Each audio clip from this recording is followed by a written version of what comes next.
Good. Okay, thank you. It is 6:31. I'd like to call this meeting of the Board of Zoning Appeals on Tuesday, May 11th, 6:30 p.m. to order. And if you could, please join me for Pledge of Allegiance. Pledge allegiance to the flag of the United States of America and to the republic which stands one nation under God, indivisible, with liberty and justice for all. Thank you. Lisa, can I have a roll call for attendance? Mr. Cook? Yes. Mr. Howe? Yes. Ms. Kennedy? Yes. Ms. Lawyer? Yes. Ms. Rotoback? Yes. Thank you. We got a full slate of the board this evening, so obviously we do have a quorum. Old business, we do have one item on the agenda, and it is the appeal AP 21-001.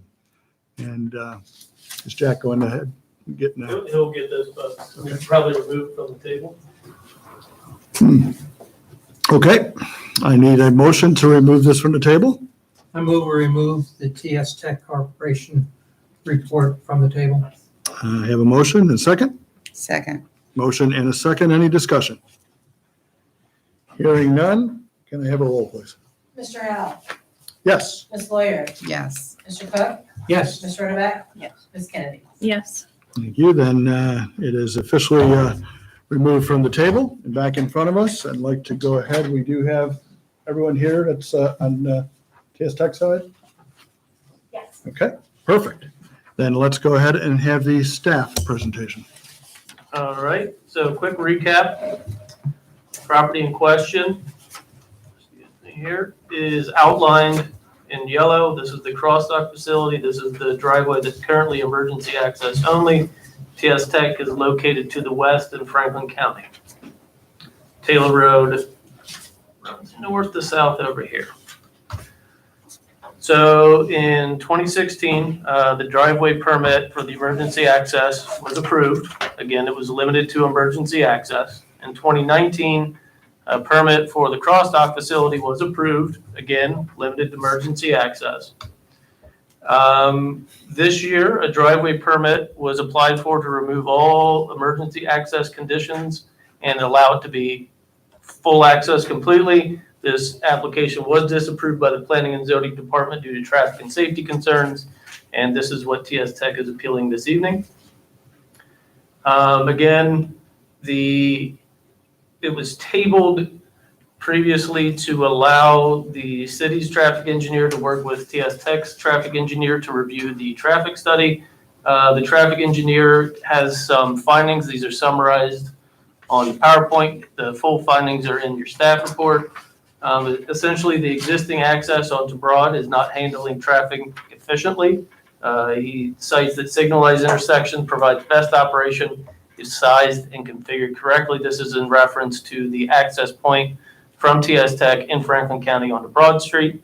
There was some inaccurate or maybe some information that the city's traffic engineer did not agree with. And the traffic study all summarized with the recommendation to not approve full access onto Taylor Road. As I mentioned, full comments are in your staff report.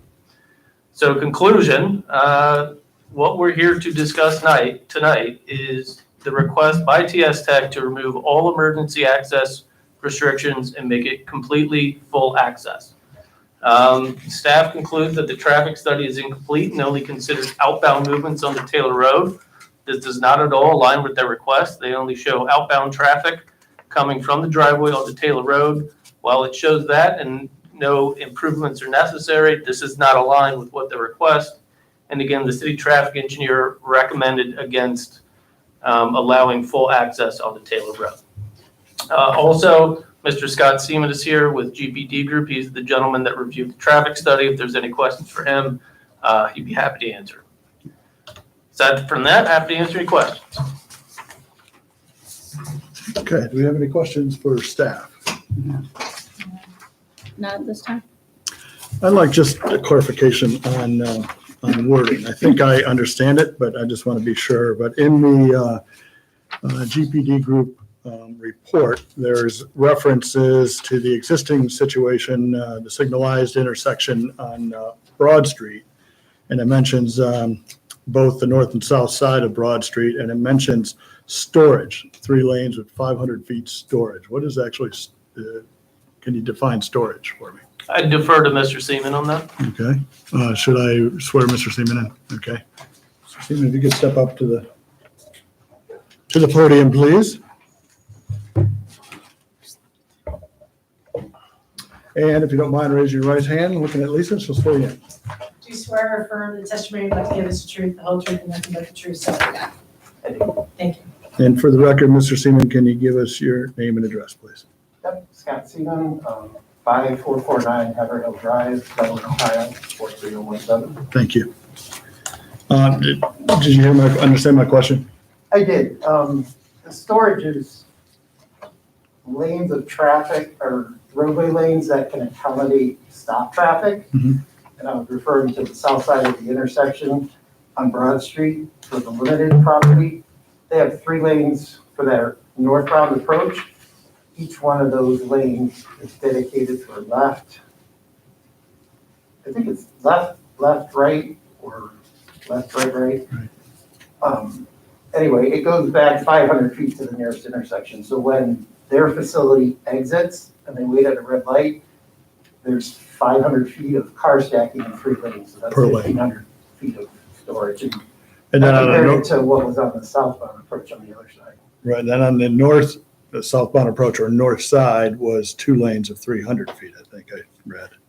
Right, and it's one Or thing that breaks 50 into 2, and what happens is called lane starvation, when you have left turners and you have through movements or right turn movements. One of those, which is the predominant, can back up past the start of the other turn lane, and that prevents people from getting there, which reduces the efficiency of the signalized operations.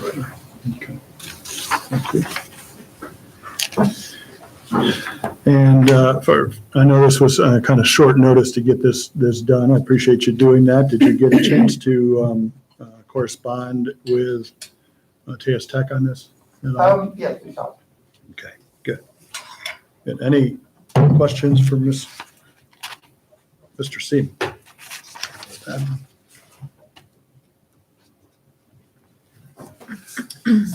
Yes. Mr. Seaman, how many years have you been a traffic engineer and project manager in your career field? 23. Sorry? 23. Thank you.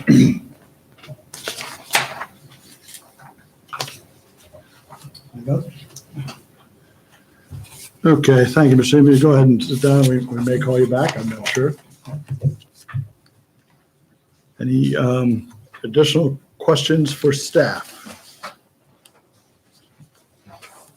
Okay, hearing none, I do have 3 speaker requests for TS Tech. I don't know what order or you'd like to go in. May I remove Yes, my mask? definitely. May I ask some questions of Mr. Seaman as well? Well, I'd like to hear what your comments are first. My understanding, again, when well, actually, you're going to come up and so we can kind of just have an official talk, I guess.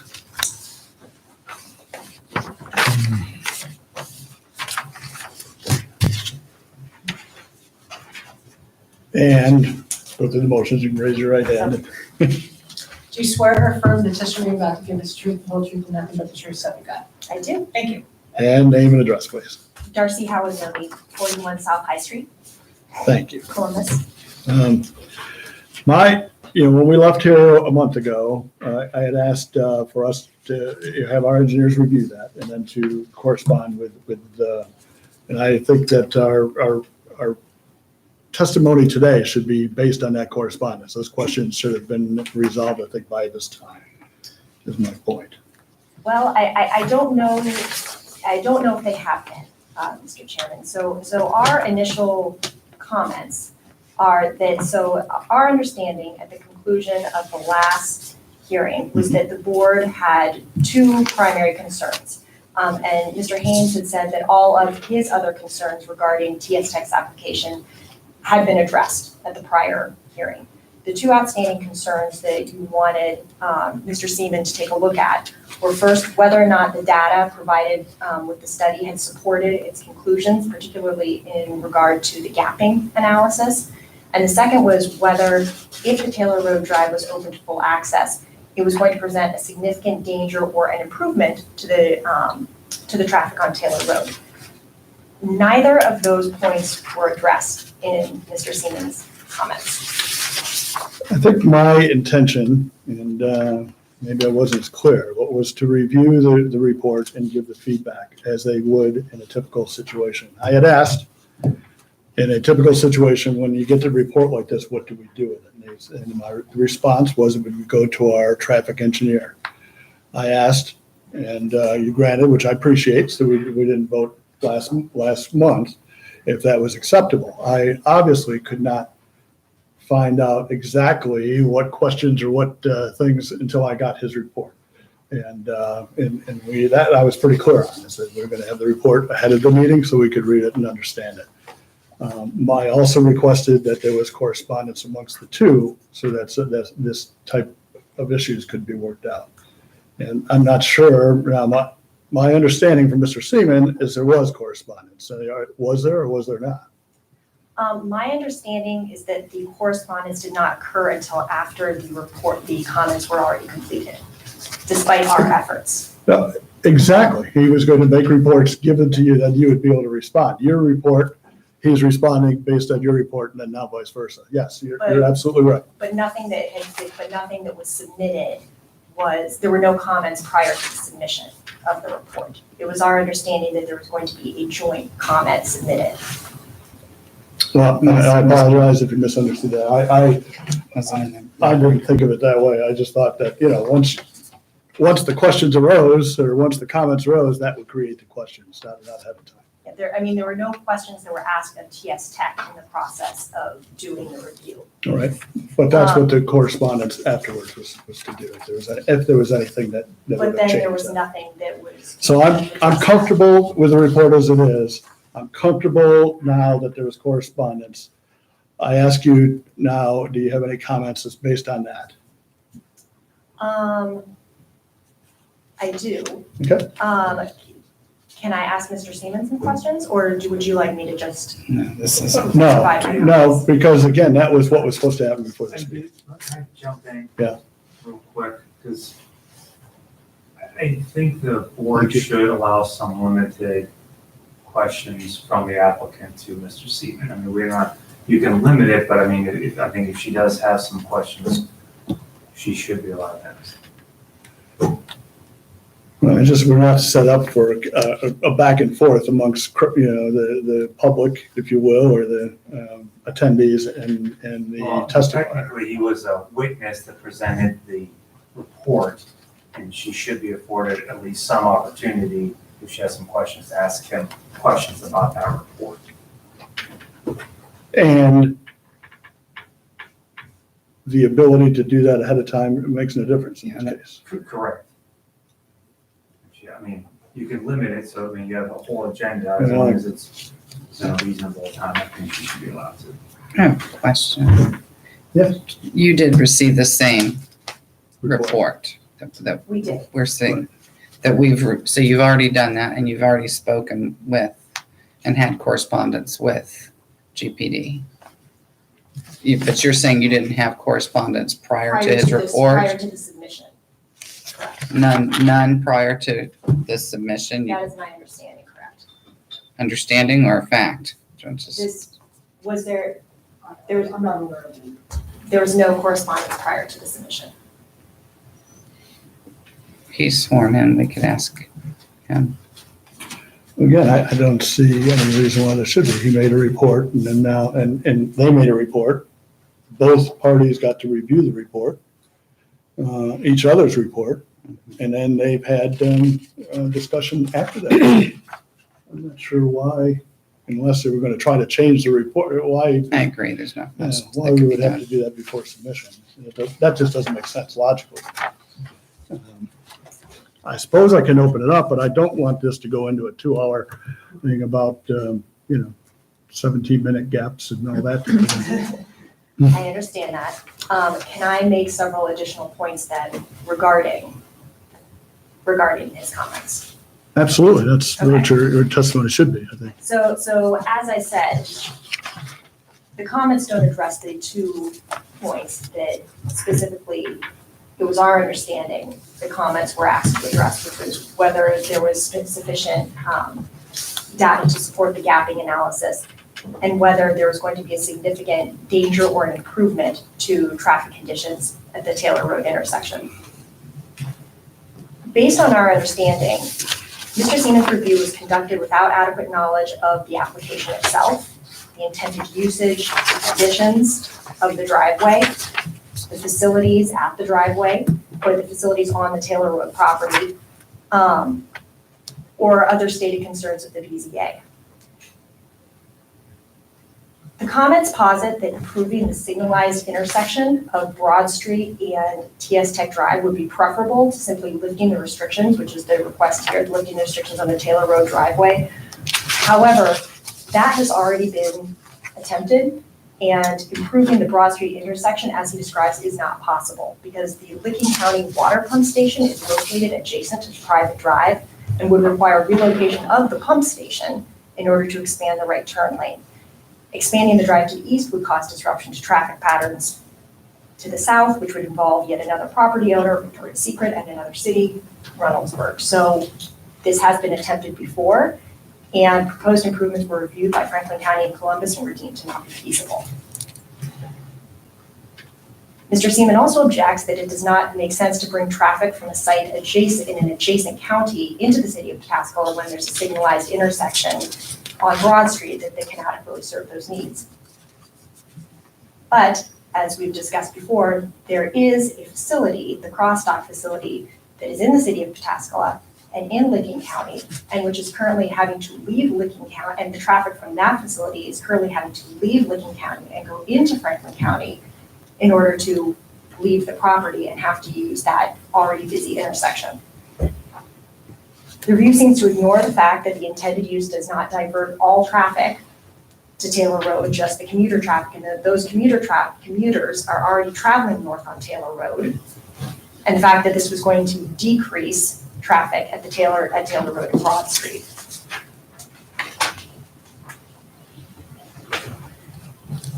Finally, the comments are providing an entirely new basis that was net for potentially denying the appeal, which is the fact that, not that there's necessarily anything wrong with lifting the restrictions on Taylor Road, but that, in the opinion of Mr. Seaman, simply improving the conditions at the intersection of TS Tech and Broad Street is preferable.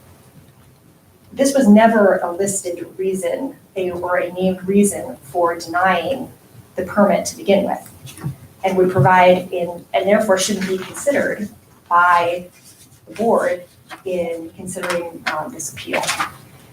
So at the end of the day, the overall point that we want to make is the fact that the only information on the records right now is the traffic study that was submitted by TS Tech, which we have a copy of. which you have a copy of, and which the comments don't really say is incorrect.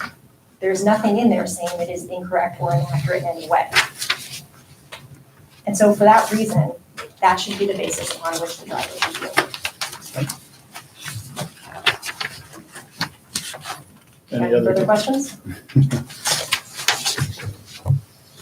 Okay, any questions?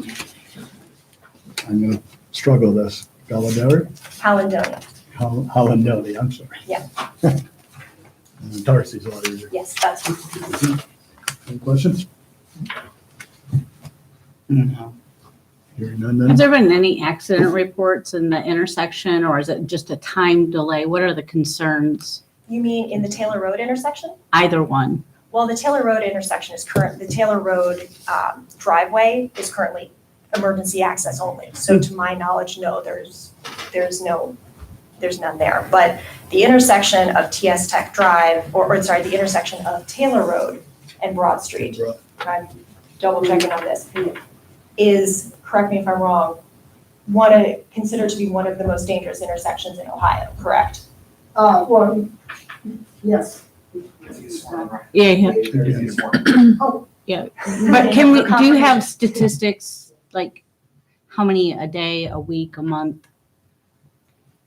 I don't know if we have those at our fingertips, but yes. They were discussed, they were mentioned in the Yes. last. Were On the last meeting, it Pretty was brought thorough, up which that it's, that intersection is, and I don't know, top 10, I think, one of the top 10 worst for Number access. 67 on Morris's list. Okay, I knew it was listed as a frequent accidents at that So intersection. opening up the The Taylor Broad Road Street Drive. Taylor, not their Yeah. access route. Right, But right. opening up the Taylor Road Drive will divert traffic away from that intersection so that people aren't. Yeah, I understand that. Yeah, and turning onto Broad Street and then onto Taylor Road.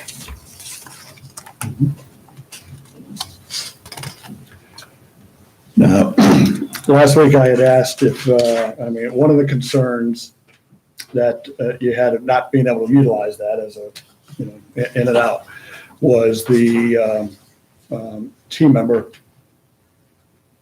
exiting, if you will, exodus at the, in between shifts, but more specifically the evening shift or late afternoon shift. I had asked if it was a consideration, if you could just consider the exiting, and you had said, no, you wanted full access. That's still the same? That is still the same. And I think that would help resolve some of the issues. The other issue we had was those trucks coming out and having to cross over into the other lane, because they really, after studying it a little bit more, they really have to turn, coming out of that drive, they would have to turn right, because there's only so far they're allowed to go down if they went north.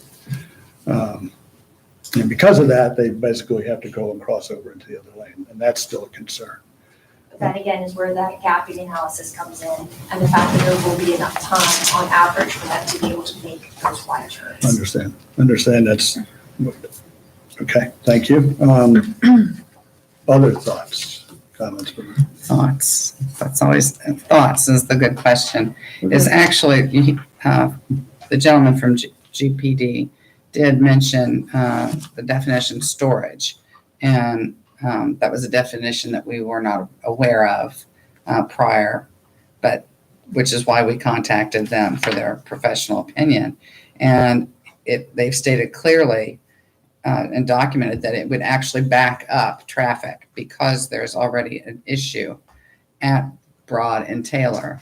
So with it being a small amount of room, perhaps a half a mile, I don't have the exact measurements on that, but it semis going in and out, having to wait, would stop and delay traffic and would be causing a backup, so to speak, along the southbound, waiting to come in. I'm sorry, just so that I make sure I know where you're talking about in the comments, could you direct me to which paragraph? In his statement. In the Well, we just did it Well, verbally. No, I know that you just did it verbally. I just want to make sure we're referring to the same thing. How about you show me what you're referring to?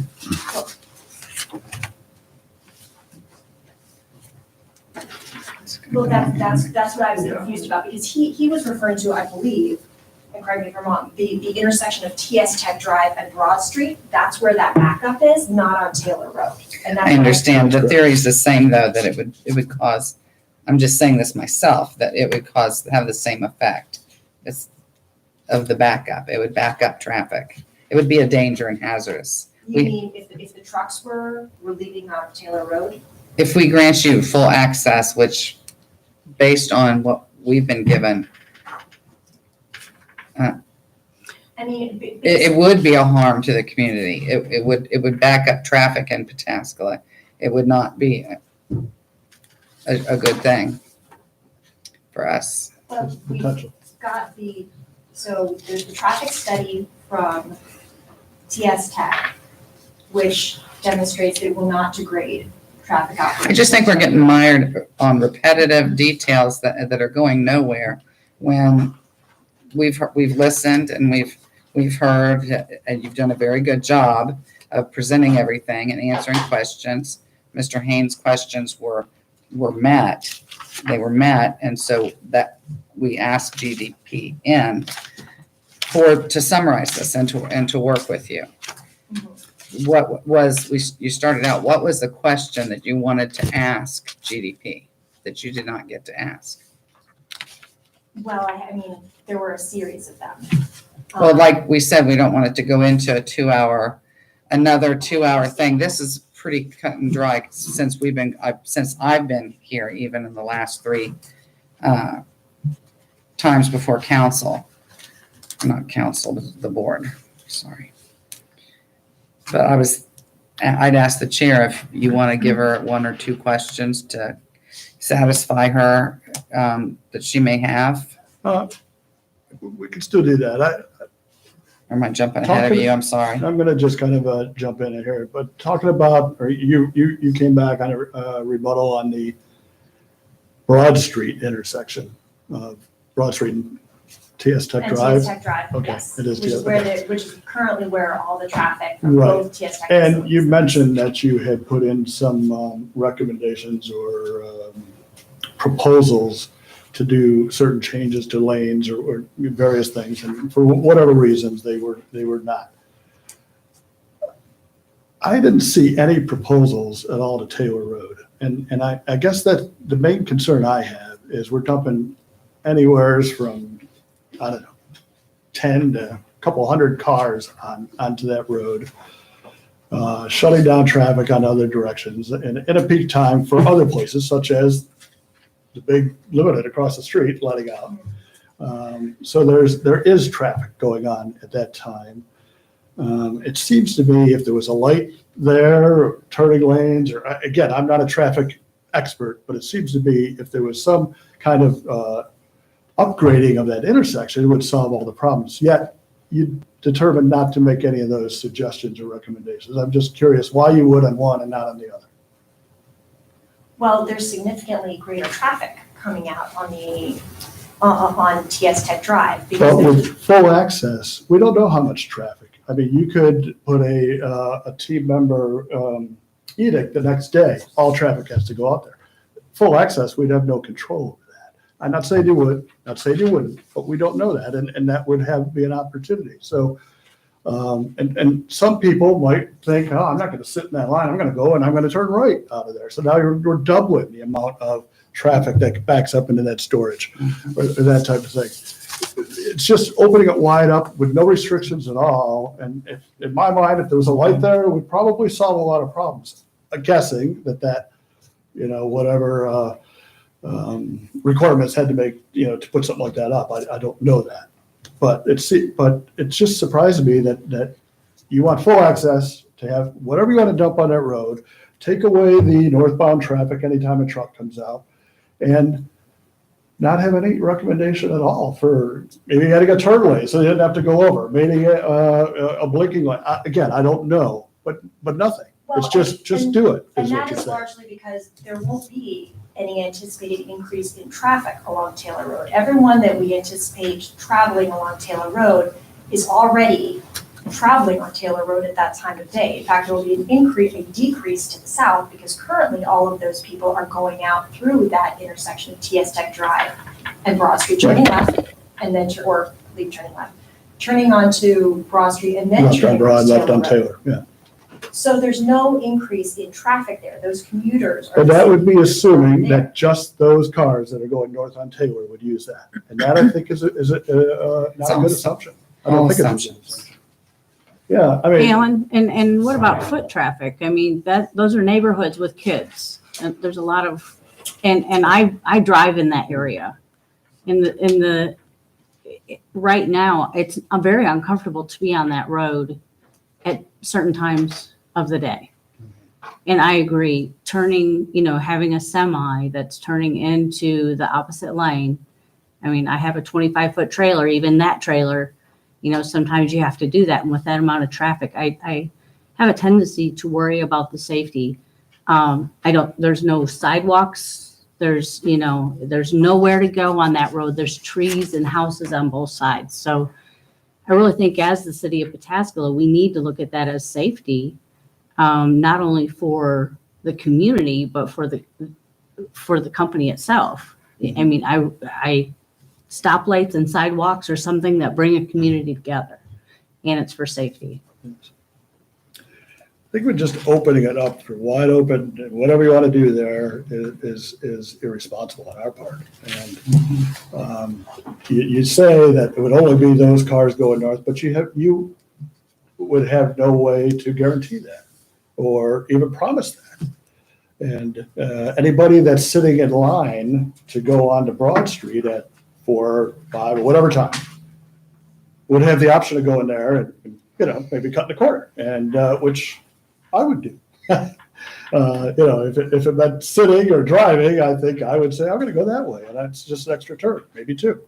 And so I think there's potential for more traffic than you're saying. There's potential that you could open it up and maybe even mandate all your traffic.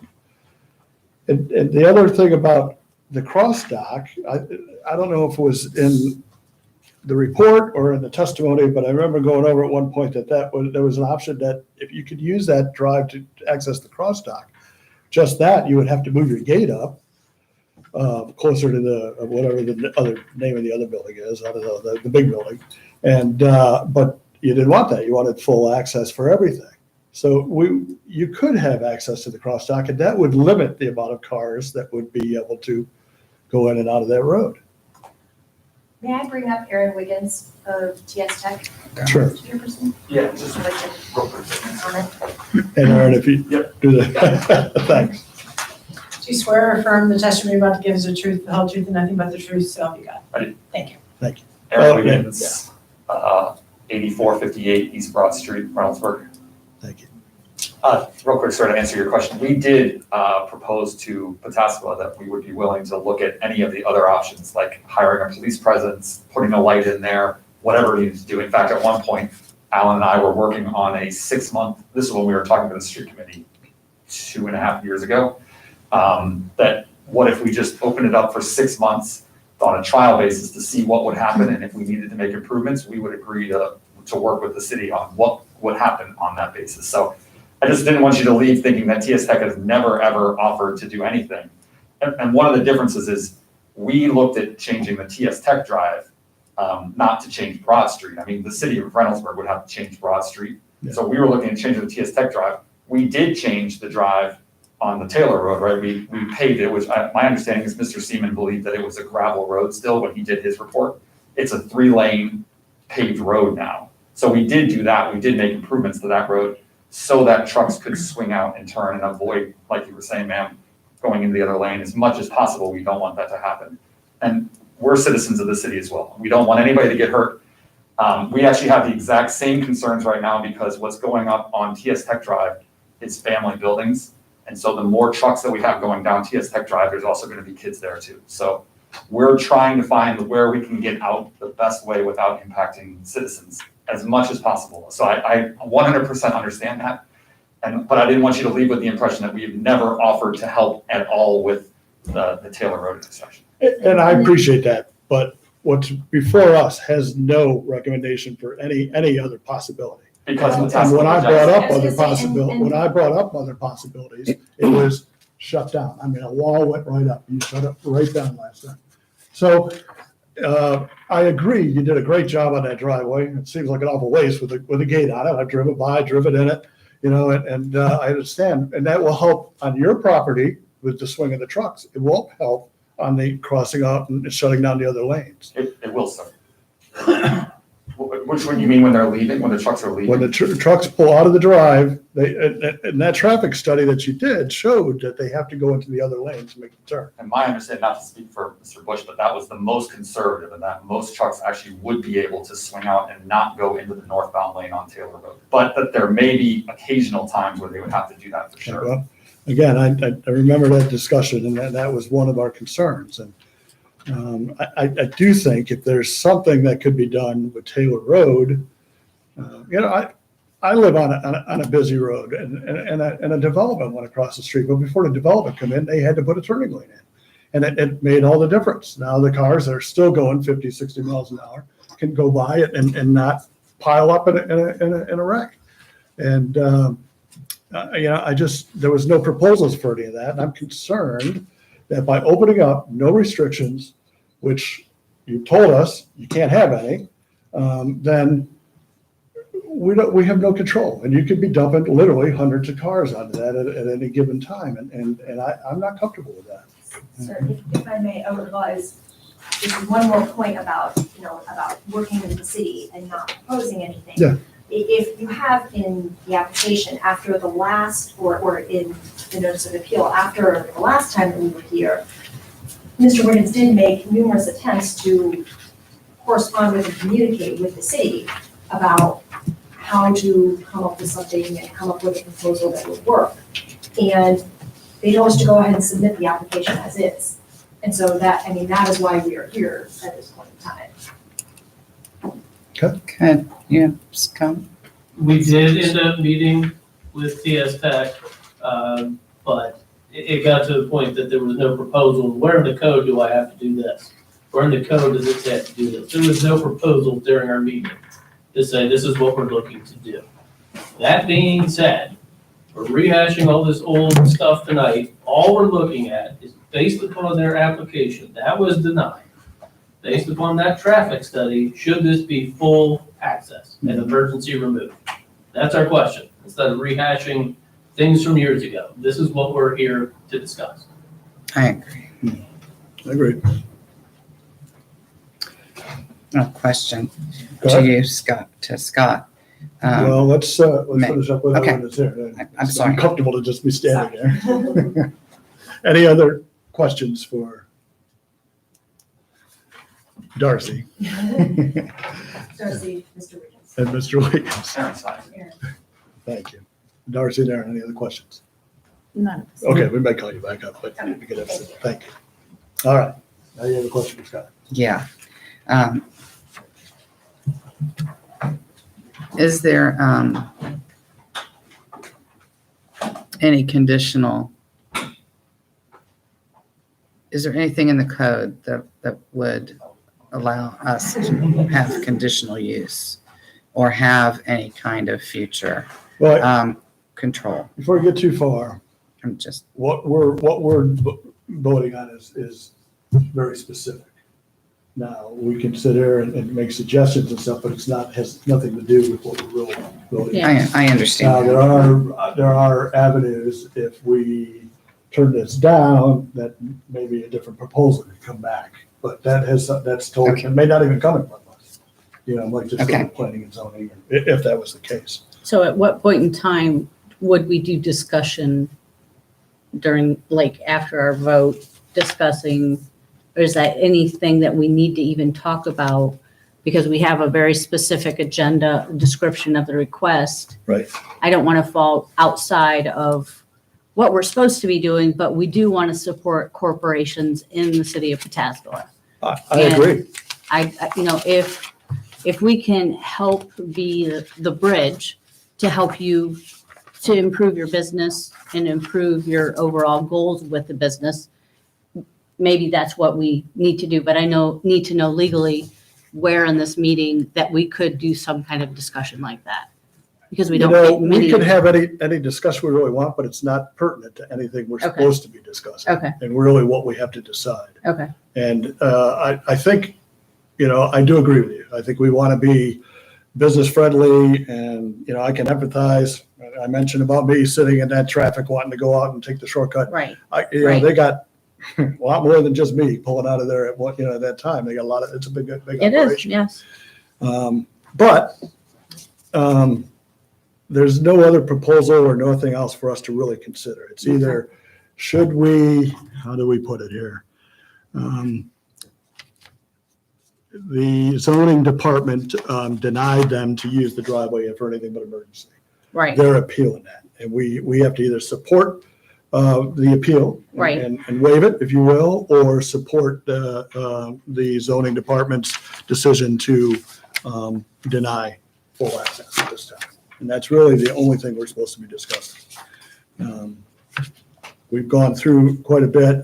I had asked last month for to go to our traffic engineer and for them to get together and kind of have that discussion, if you will. And it would have really excited me to come back and see if there was some kind of a proposal saying, that, Was a month enough time for them? well, we because had them here April- last fall too, if you remember. Right, I do, And I yes, asked them to yeah. go back and meet and come up with a solution, and then the solution came back to us last month with basically they're bringing up the same, the same proposal, which was just open it up. And as much as I want to help the business, I don't want to make a decision that we could be regretting for a long time. And by opening it up with no, and I asked, because one of the concerns was the exiting of the team members on northbound Taylor Road at 4 o'clock or 3 o'clock, whatever the shift change is. And I asked, well, if we could just open that up for the exiting, and they refused. They said, no, it's got to be full. Well- And so I tried to, some suggestions, as limited as I am in that expertise. Right. But I think we're kind of at a road here. We got to either say yes or no. Do we lift the restriction of emergency use only, or do we continue with the way that was approved when they built it? I agree. I feel at this point in time, with having driven that road, and economic development of a city begins with safety of the community members, Agreed. safety for the corporations. And I just, No, I think I feel like our economic development would be hurt if we didn't support those. agreed. And I just think that I wish there was more here to support. I in do my too. opinion. I In my agree. opinion. I don't want to influence Yeah. any other board's decision, but it just, I think that there are solutions that could work in this case, but it's not in front of us today. I agree. Okay. Any other questions for staff or for TS Tech?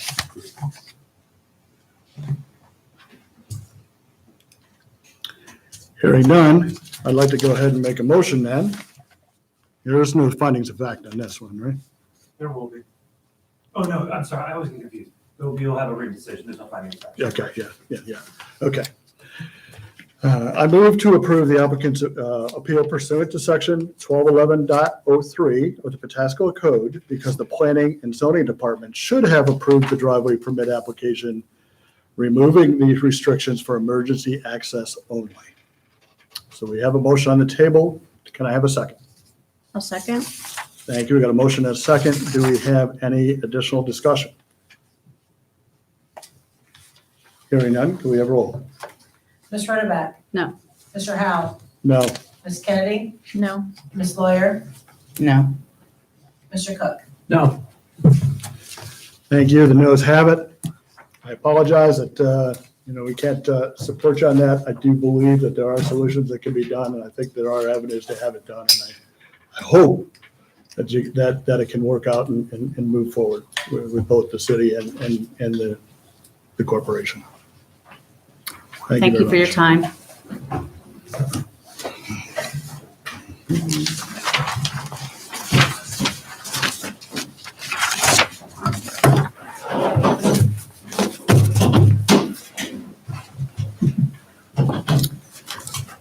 Okay.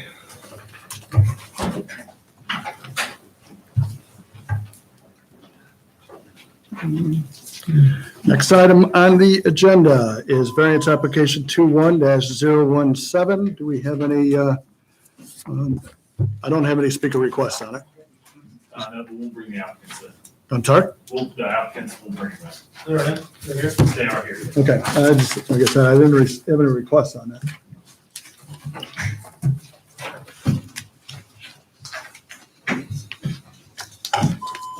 Roger Johnson, variance application 38.117. Legal and appeal to the best. Anybody want to speak tonight? Do you want to stay for the rest? It's good to see you. Thanks for coming. Thanks.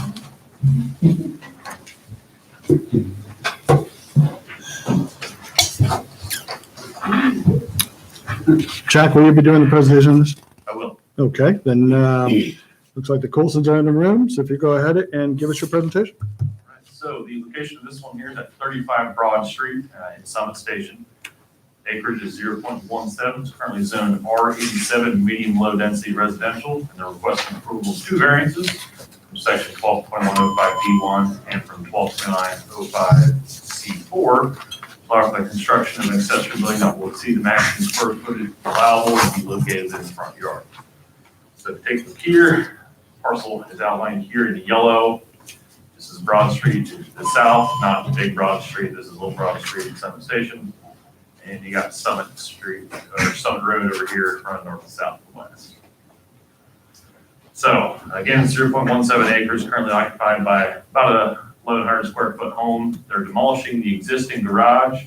This parcel is also adjacent to 3 public right of ways. You got Broad Street to the south.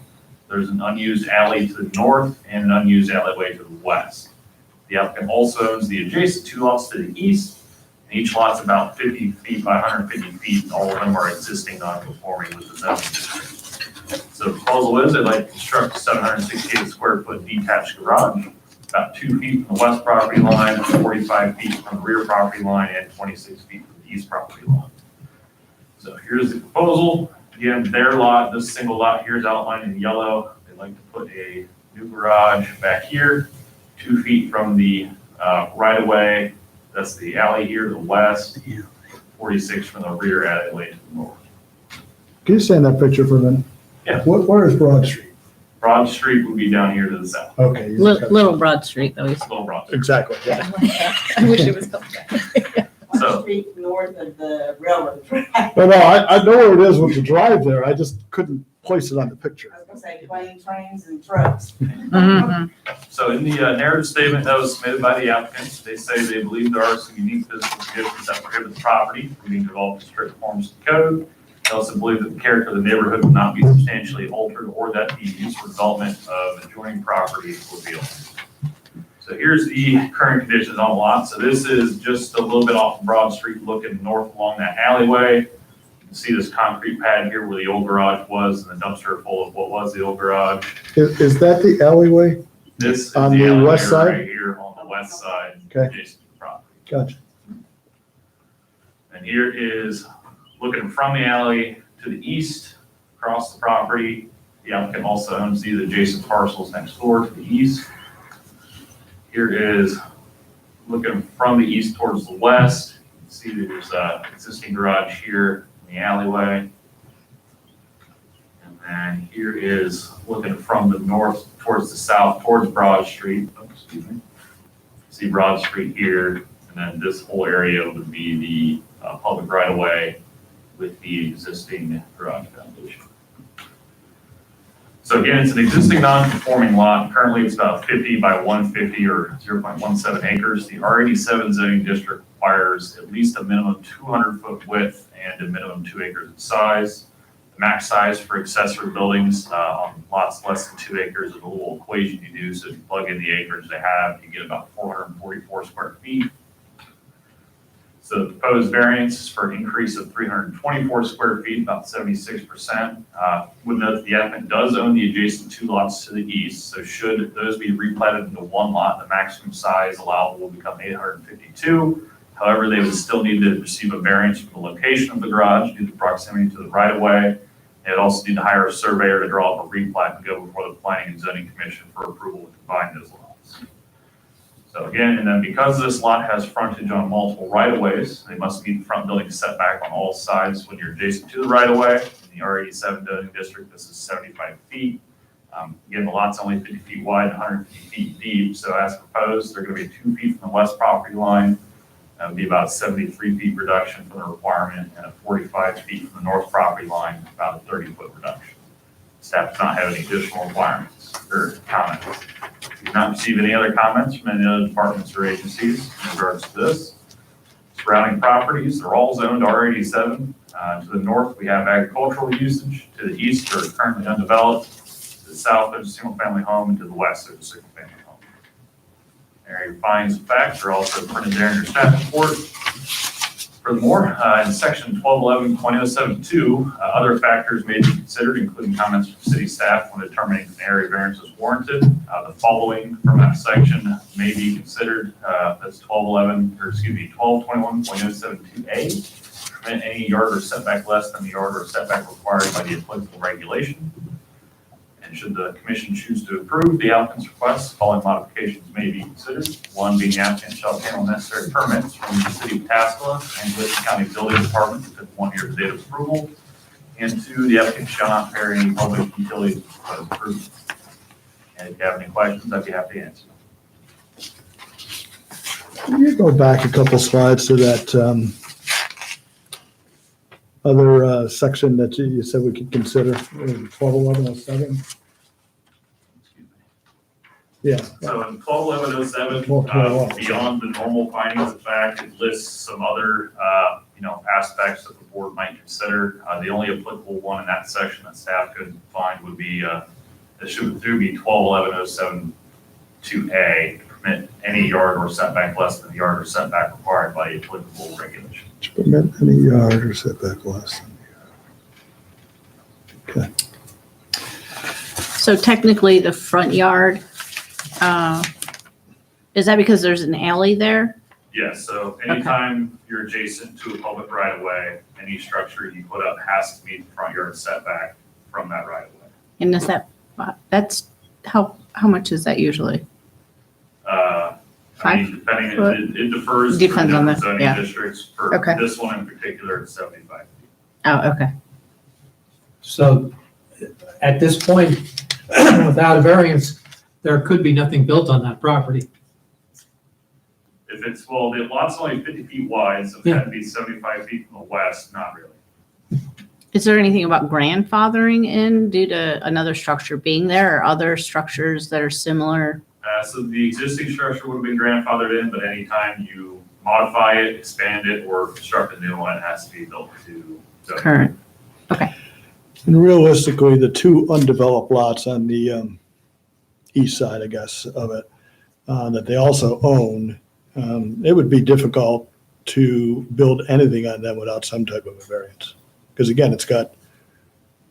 Right now, we have ducks in them. Right, I Can we mean, for the call most them part, because they're such undersized lots for the If, non-conforming lots, I guess is the word. I suppose if all of them were combined, it might be, I don't know if it'd be possible to meet the side yard setbacks. It wouldn't be possible to meet the front end. Well, you got the front Broad Street in the front and also the alleyway in the back, so it'd be 75 for both of those. Right, and that's a 150-foot lot, that meets in the middle. You can put a pole Yeah. without a variance. I mean. Right. So my thought is, obviously, this is there's two variances here, right? The size of it and the location of it, right? Correct. And by approving this, should down the road they decide, well, I want to sell the other lots or whatever it might be, they want to build something on it, they would probably have to get a variance, we could consider that. Correct. So for the purpose of this, maybe considering them as all three is one that, it would fit right into that amount. So this says it was transferred in 1994. What was the state of Pataskala in this area? Was it considered the city of Pataskala? It was Lima. Lima Township? Okay. Any other questions for staff? Mr. and Mrs. Colson, right? Okay. I didn't see a speaker request, so I don't know if you wanted to come up and testify, anything additional over what staff said? Just want to give you the opportunity if you did. Okay. I do have one question. Well, if you do, I need you to come to the podium and we swear you in and make it all official.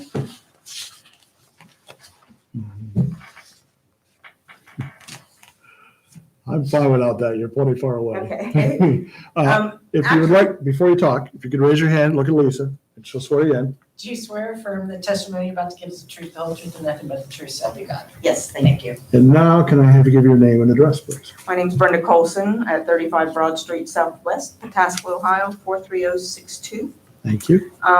We've been there 27 years and maintained the alleys, basically. But the garage that's there is actually over 80 years old, getting ready to fall in. Been housing groundhogs, and cats and everything. So And it's finally gotten to the point where it just had a metal roof on it and, it's falling in, so we have to take it down. But, being never had a garage before other than to store something in, we would like to. Yeah. To put a new garage in. I just retired in November and they gave me a little bit of money from the county. Well, congratulations. This is my chance, I guess, Uh-huh. to put it in there, and Roger and I are not getting any younger, so, now's our chance. My 2 boys come over and dumped it in 6 hours, so that was pretty good. That's what the dumpster was for, but Very it's a lot good. of work. Thank you, Did. Any questions from Mrs. Colson? No, here's some other No, questions. it just looks pretty. Okay. You're doing a good job. It looks Oh, pretty. thank you. Thank you. I'd like to have a seat. Question back for staff. Any feedback from other neighbors? No, we did not receive that. And they've obviously all been informed. Yes, sir. Any other questions for staff? We've had a number of requests in this area because of the small lots. Yes. Gotcha. And we're retiring. Mhm. Yeah, I see that one of them is actually garage and everything is being, that we approved not too long ago is being constructed right now. Okay. And the area is looking good. They're a couple, they're a couple acres or a couple lots look really nice. I thought. Nice job. Any other comments or questions? If we have none, I'd like to go to findings of fact. Make sure I got the right one here. I do. Okay, so findings of fact. A, whether the property in question will yield a reasonable return, or if there can be a beneficial use of the property. I feel this would help the property and Yes. improve it, so we say yes. B, whether there are unique physical circumstances or conditions that prohibit the property being developed in strict conformity with the zoning regulation, such that a variance is necessary to enable the reasonable use of the property. The non-conforming lot, the Yes. extra alleyways, I think it definitely has some unique physical circumstances, so yes, okay. Yes. C, whether the variance requested is substantial, Yes. and it is, there's, that's, the square footage is definitely, But we took an account of the other properties that they own. And when you do that equation, it to fits right in, it's the least yes. to help them afford the building project. I agree. So I think the variance is substantial, but I think it's logical considering the situation. So C would be yes. D, whether the essential character of the neighborhood would be substantially altered or the adjoining properties would suffer a substantial detriment as a result of the variance. No. And I don't believe so. Anybody, No. if I would know. Okay. E, whether the variance, if granted, will substantially or permanently impair the appropriate use or development of adjacent property.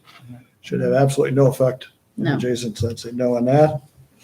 F, whether the variance, if granted, will be detrimental to public welfare. Should again have no effect, no. No. G, whether the variance, if granted, would adversely affect the delivery of government services. No. And again, no, the alley would be kept open. H, whether the property owner purchased the subject property with the knowledge of zoning restrictions. It says, yeah, she did put in here on the back that they didn't. Okay, thank you. So no is the answer. Perfect. I, whether the property owner's predicament can be obviated through some other method than variance. I don't believe it really could, with the non-conforming lots. Right. Don't have much, I'm gonna say no. J, whether the variance, if granted, will represent the minimum variance that will afford relief and represent the least modification possible of the requirement at issue. Yes. Okay, I'm fine with yes. Everybody good? And K, whether the spirit and intent behind the zoning requirement would be observed and substantial justice done by granting the variance. Yes. I believe it would. Yes, okay.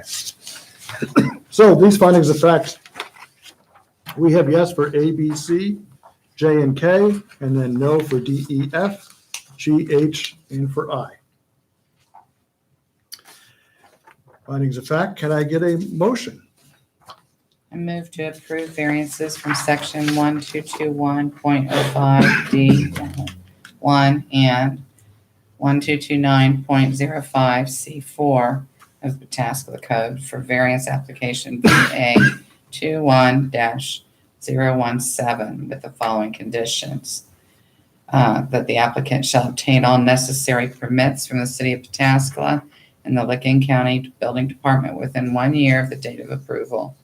The applicant shall not impair any public utilities with the proposed improvements. Thank you. Got a motion on the table. Can I get a second? Second. Motion and a second. Any discussion? Hearing none, can I get a roll, please? Mr. Cook? Yes. Mr. Howell? Yes. Ms. Kennedy? Yes. Ms. Lawyer? Yes. Ms. Rodak? Yes. Thank you. The yeses have it. The variance has been approved. You're very welcome, and good luck to you. It goes well for you there. We bought that second lot, because somebody could have built four. No, none. Oh, wow. Wait, C002, which one's at the,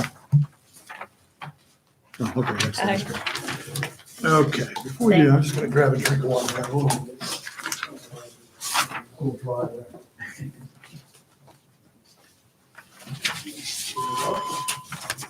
How many more do we have?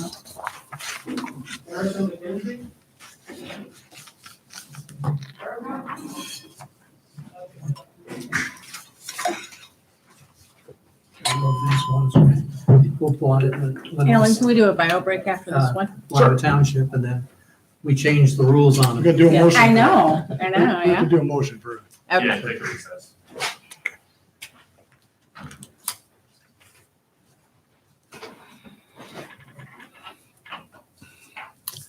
Okay, next item on the agenda is variance application VA 21-018.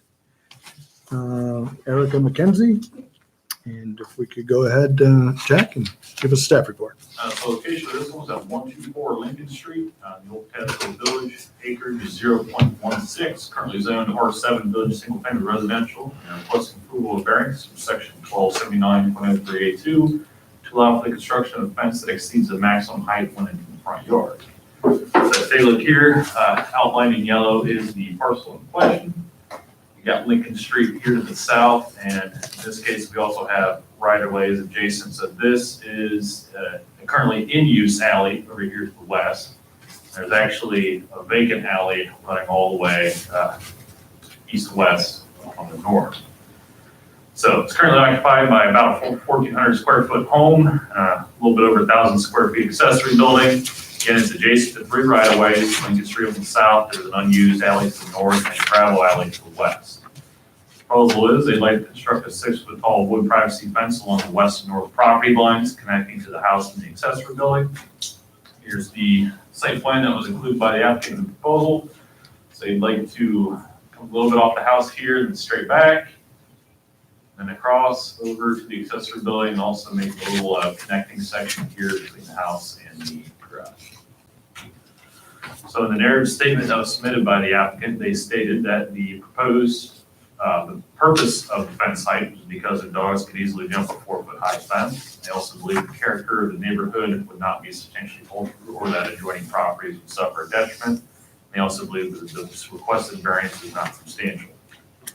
So here's look at the current conditions on the property. So this is looking north from Lincoln Street. See your house right here. This gravel alley. Their fence would come a little bit off the side of the house here and then back around where this utility pole is, and then over to the garage. This is at the back of the lot looking east. So this is actually a public alley right here, but there's nothing back here right now. Their fence would come off the back of the garage here and then back over towards the house. And this is looking at the back of the lot south towards Lincoln Street. Again, there's the gravel alley here, and then the unused vacant alley behind the garage here. So the fence or wall not exceeding 4 feet in height may be built between the building setback line and a line 3 feet from the edge of the right of way. In the R7 zoning district, the building setback is 25 feet. So again, when a lot is fronted on multiple right of ways, must meet the front setback on all sides when you're adjacent to it. So therefore, you cannot build a 6-foot fence when within 25 feet of the northwest and south property lines. Variance request for an increasing allowable height from 4 feet to 6 feet, it's a 2-foot increase. Section 1279.03A5 also states in the code that they must maintain a site triangle. When you're at the intersection of a right-of-way, no structure shall be erected within the triangle. To do that, basically, take the intersection, go 35 feet out from one side, 35 feet down from the other side, and then connect those points, and then you can't build anything with that triangle. Now, in this case, given that that northern alleyway is currently not used for anything, and the city doesn't have any intention to use it, we believe a variance might be warranted from this section as well. So the board could choose to include that should they choose to. We don't have any, we did add a possible condition to address this. We don't have any further comments. We did receive comment from the public service director stating that if both alleys if both alleys along and behind the alley were improved, there would be a concern about site distance. However, as only the alley along the side of the property is improved, there is no concern. While it is unlikely that the city would ever need or want to improve the alley behind this property, if that ever does occur, then a site distance issue would be at the time need to be considered, and the proposed fence would need to be modified accordingly. As long as this trend is observed and this caveat understood, and there are no concerns with the proposed fence. Not received any other comments from any other departments or agencies. To the north, east, south, and west are all zoned R7, and to the north, east, south, and west are all single-family homes as well. Here are your findings of fact. So should the commission choose to approve the applicant's request, following modifications may be considered. 1, the applicant shall obtain all necessary permits from the city of Pasco and Lincoln County Building Department within 1 year of the day of approval. 2, the Board of Zoning Appeals shall approve a variance from section 1279.03A5 of the Pasco Code until such time as the alley is improved. 3, the applicant shall agree that the city of Pasco reserves the right to improve the alleyway along the northern rear property line. Should said alleyway be improved, then the applicant shall modify the fence to meet the site visibility requirements of section 1279.03A5. And if you have any questions, I'd be happy to answer. Does this fence meet all the setbacks? So as proposed, with the 6-foot fence height, it would need to be 25 feet away from the alley here, 25 feet from the alley here. If the fence height were only 4 feet, then they could do it as proposed, except for this back corner right here, which that additional variance was included. Would we need to have a variance for that? Yeah, so in that, I think it's 1279.03A something. So anytime you're at the intersection of 2 public rights of way, so this right here along the back is a public right of way, but it's not being used. And then this gravel alleyway here, you go to the center of it, go 35 feet to the south, and then come back, and then 35 feet to the east, and then you connect both those points. So within that triangle, you wouldn't be able to build anything. But in talking with the public service director, as the city isn't currently using or very unlikely to ever use this northern alley, we feel that another variance to allow them to put a 6-foot fence at a right angle here would be warranted. And I understand that. I have no issue with that. My question was like on that west side fence, is there a setback requirement from that alley? 3 feet from the right of way. And that's within it? As submitted, I believe it would meet it, but it would have to be, I think it'd be up to the property owner to determine where their property line is and ensure that it's 3 feet away from the right of way. Because I hate for them, we go through all this and they got to come back and submit another application for another variance. If it's too close. Understand what I'm saying? I do. We would look at this upon application. So this is the proposal to put a 6-foot fence in this area. They'd have to move it back 3 feet based upon their application for the fence. We can do that administratively. This is just to allow the 6-foot fence abutting the right of way as proposed. Okay, because I just don't want them to run into a bureaucratic snag, if you know what I mean. Okay. Other questions for staff? Ms. McKenzie, did you have anything that you wanted to add to that? No. I do have just a couple comments for you, and if I could have you come up to the podium and swear you in, just to make it official. And you're gonna look at Lisa, raise your right hand. Do you swear or affirm the testimony you're about to give is the truth, the whole truth, and nothing but the truth, so help you God. Yes. Okay, and state your name and address, please, for the record. Erica McKenzie, 124 Lincoln Street, Southwest Pataska, Ohio, 43062. Thank you. The only thing I wanted to basically, a couple things ask you. You understand that whole part about the right away, the division, where you're cutting that off so you don't have a squared fence on the Yeah. corner? Yeah, I understand what they're saying. Okay.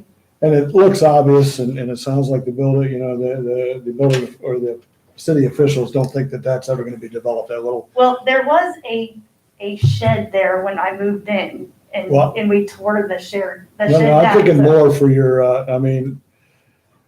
we're going to put a condition in here that if the Okay. city decided to come in and pave that for some crazy reason, Oh, okay. you would have to modify your fence. Are you aware of that? Oh, okay, that's fine. The chances of that happening are slim, but it's not impossible. Right, So I right, just want to be sure that you're aware of that and not, right. and, okay.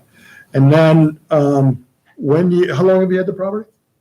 Since 2014. Okay, and when you got it, did you, know of the zoning restriction at the time? No, I didn't. That's all I had. Is there anything else that you'd like to, add for us? No. Everything's good. All right, thank you so much. All right, If you're thank gonna you. have a seat then. Do we have any other comments or discussion?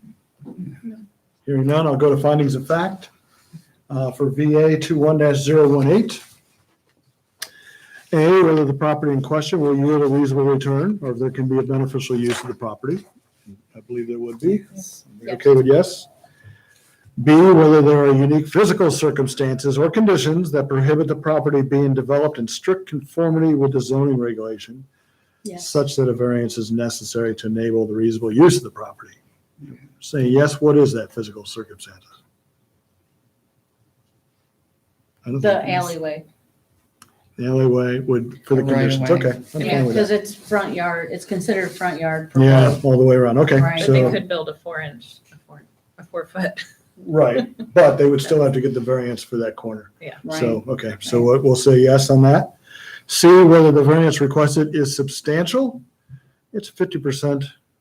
So I'm going to say yes, it's substantial, But I 50%. think there's other fences like this down in that area, so it's, Could be. Any other thoughts? So I'm going to say yes. Any other yeses or Yes. no's? Yeah. All right, so I got at least 3 yeses. okay. D, whether the essential character of the neighborhood would be substantially altered No. or adjoining properties would suffer a substantial detriment as a result of the variance. No. And no is good on that. I'm comfortable there. E, whether the variance if granted will substantially or permanently impair the appropriate use or development of adjacent property. No. And should have no effect on any of the properties next to it. So no. F, whether the variance if granted will be detrimental to the public welfare. No. No. Whether the variance, if granted, would adversely affect the delivery of government services. No. No effect on that. The alleys will still be open. Whether the property owner purchased the property with subject property with knowledge of the zoning restriction. She testified no. So it'd be no on that. And whether the property owner's predicament can be obviated through some other method than variance. It could be done in conformity, but it would be an awful odd fence. So I'm going to say yes, but I don't think it's a very logical solution. J, whether the variance if granted will represent the minimum variance that will afford relief and represent least modification possible of the requirement at issue. And I'm comfortable that it is, considering the small lot. Yes. Yes? Yes. Small size lot.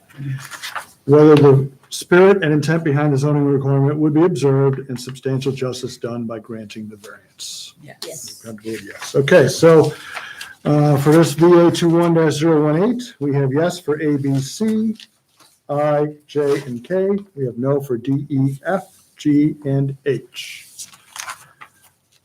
Findings of fact are complete. Would someone care to make a motion?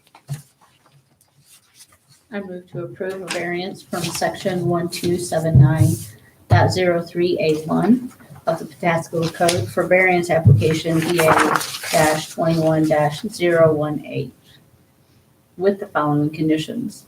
The applicant shall obtain all necessary permits from the city of Pataskala and the Licking County Building Department within 1 year of the date of approval. 2, the Board of Appeals shall approve a variance from 1279.03A5 of the Pataskala Code until such time as the alley is improved. 3, the applicant shall agree that the city of Pataskala reserves the right to improve the alleyway along the northern rear property line.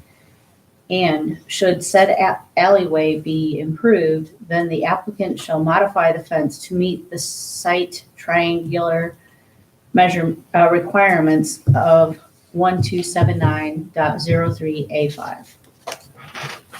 Thank you. We have a motion on the table. May I have a second? Second. Motion and a second. Any additional discussion? Hearing none, if we could have roll, please. Ms. Kennedy, Yes. Ms. Rotovak, Yes. Mr. Howe, Yes, Mr. Cook, Yes. Ms. Lawyer. Yes. thank you. The variance application has been approved. And Ms. McKenzie, good luck with the fence and the development of the property. Thank you so much for coming out. Recess.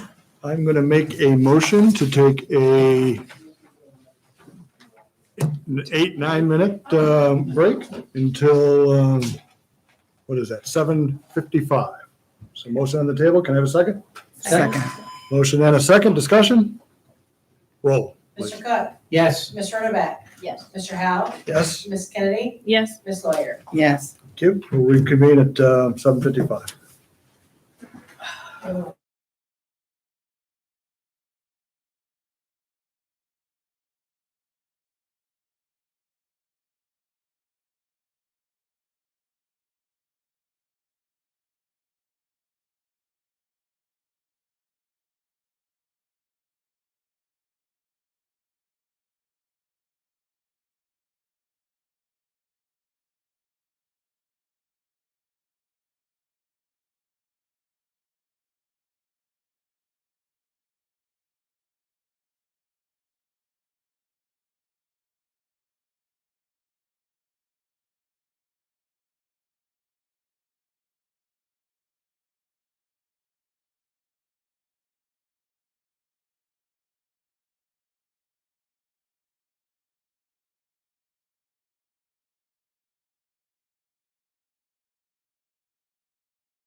Sure you can. We're live now. I'd like to go ahead and make a motion to reconvene this meeting of the Board of Zoning Appeals. It is approximately 7:52. May I have a second? Second. Motion and a second. Roll, please. Ms. Kennedy? Yes. Ms. Rodak? Yes. Mr. Cook? Yes. Ms. Boyer? Yes. Mr. Hafford? Yes. Thank you. So next item on the agenda would be variance application 21-019. The applicant is Donna Wallaceck. Is that right? Or Donald, I'm sorry, Donald Wallaceck. Very good. And you got everyone here? Mr. Igo, he'll speak. Okay. We're going to go ahead and turn this over to a staff presentation, and we'll talk with you in a little bit. Go ahead. All right, so location, this one's at 3671 Headless Hill Road, only about 9.37 acres, it's zoned agricultural. They're requesting approval variance from section 1225.03C3 to allow for the construction of a single-family home that will not meet the required rear yard setback and 1221.05B1 for an existing accessory building to be in front of the primary structure. So take a look here. This is the parcel outlined in yellow. It's kind of an L-shaped lot here. And then you got Headley's Mill Road to the south-southwest. So currently there's about an 1,800 square foot barn on it and a 448 square foot shed. It's an existing non-conforming lot because it does not meet the 10 acre minimum of the agricultural district. Currently it has access via gravel driveway on the Headley's Mill Road. The proposal is to construct a new single family home on the lot. Setbacks, as proposed when it was submitted, were 100 feet, 100.2 feet from the front, 143 to the east, 428.6 to the west, and 75.7 to the rear yard property line. They'd like to retain the existing barn and then extend the existing gravel driveway around and create a second entrance. So take a look, here's the proposal. That was a little hard to see on the screen, so I outlined the building in red here. But you got the existing barns over here to the west, the New Mill Road, and the new home site. And here's some elevations that were submitted along the variance application, front and rear, left and right. So the narrative statement that was submitted by the applicant, they stated that the variance is necessary because the property is not deep enough to meet the required rear yard setback on this side of the lot. They could place the other home on the other side of the lot that would put the house behind the barn. They believe that the request is not substantial and will not impair the use for development of any adjacent property. They also stated that, they might be able to get around getting a variance if they can tear down the barn, but they would like to keep it. Here's kind of look at the current conditions on the property. So this is from Headley's Mill, looking almost directly north. You got the existing barn over here. Home would be probably somewhere around here. And this is kind of in the middle of the lot, looking to the northeast. You got the existing driveway kind of over here. So the home would be over in this area. And then this is for about northern part of the lot on Headley's Mill, looking east. So you got the existing driveway over to the barn, and then the house would be off in this corner here. So the rear yard setback in the agricultural district is required to be 100 feet, as proposed about 75.7. Request for a reduction of 24.3 or 24.3%. I will note that there's a new site plan up there for you that we just received. They did revise the rear yard setback. It is now 79.3 feet, about a change of 3.5 feet. However, the original requested variance exceeds what the new proposed is. So the original was supposed to be a variance of 24.3. Now they're only asking for, what would that be? No, 3.5, 4, 7. 21. I thought I wrote it down, but 21.3, that's correct. And section 1225.05D1 states the accessory building shall be located behind or even with in front of a principal structure. So although there's barns already existing, any new structures have to meet current regulations. So the variance requested for the primary structure to be behind the existing barn. Licking County Health Department stated they already approved the septic design system and don't have any objections at this time. Did not receive any other comments from any other departments or agencies.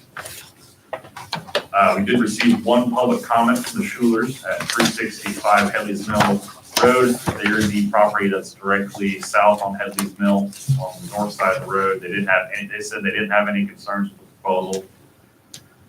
The northeast, south, and west are all zoned agricultural. To the north, we have vacant forest land and a single-family home. To the east, single-family home. To the south is single-family home and some agricultural land. And to the west is currently used as agricultural. Your findings of fact are also printed there in your staff report. Again, furthermore, section 1211.072 allows other factors to be considered, including comments from city staff when determining area variance warranted. Following may be applicable to this variance, should the board choose, that being 1211.072A, to permit any yard of setback less than the yard of setback required by an applicable regulation. So should the board choose to approve the applicant's request, following modifications may be considered. One being the applicant shall obtain all necessary permits from the city task force and the county building department within 1 year of the date of approval. If you have any questions, I'd be happy to answer. What we're basically just approving is the rear yard setback and then the positioning of the home in relationship to the barn. Correct. And this in front of us shows that, should be looking here, but it's the 24.3 percent or variance of 24.3 feet, right? Correct.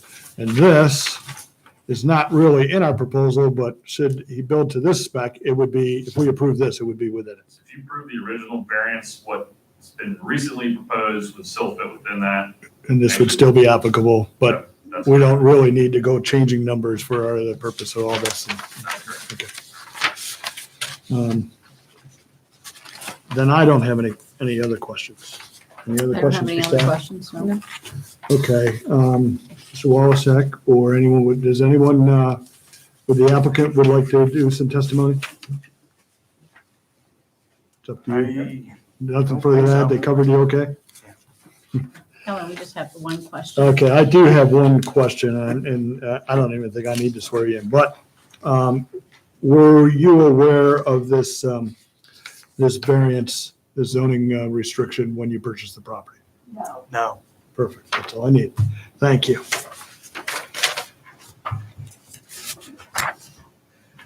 There's no other testimony. I'd like to go and hit findings of fact. Hearing no other testimony. A, findings of fact, whether the property in question will yield a reasonable return or if there can be a beneficial use of the property. And I would say Yes. definitely yes.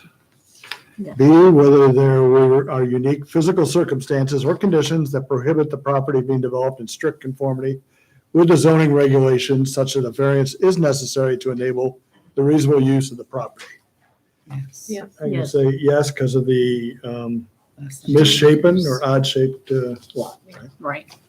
C, whether the variance requested is substantial, and I'd say no, I don't think it No. is. It's Just not, that, especially the way the property's laid out, I think, right, and the size of the property yes. and the overall resident, the The area. agro, it's gonna stick with the agricultural. Yep. I think it'll fit right in. D, whether the essential character, here we go, of the neighborhood would be substantially altered or the adjoining properties would suffer substantial detriment as a result of the variance. No. No, it would, as TJ was just saying, I think it would blend in very nicely. E, whether the variance if granted will substantially or permanently impair the appropriate use or development of adjacent property. No. No, shouldn't have any effect on that. Whether the variance if granted will be detrimental to public welfare. No. No. G, whether the variance, if granted, would adversely affect the delivery of government services. No. Nope. H, whether the property owner purchases subject property with knowledge of the zoning restriction. And A testified no, or said no. I, whether the property owner's predicament can be obviated through some other method than variance. And I have to say yes, they even made a possibility of tearing down the barn and building that, but it just doesn't make sense. So I'm going to say yes as an answer to this, though. Everybody comfortable with that? Yep. J, whether the variance, if granted, will represent the minimum variance that will afford relief. and represent the least modification possible of the requirement at issue. Yeah. And Yes. Yes, I'm comfortable with that. In K, excuse me, whether the variance and intent behind the zoning requirement would be observed and substantial justice done by granting the variance. Yes. Yes. Yes. Okay. So findings of fact for variance application 21-019, we have yes for A, B, I, J, and for K.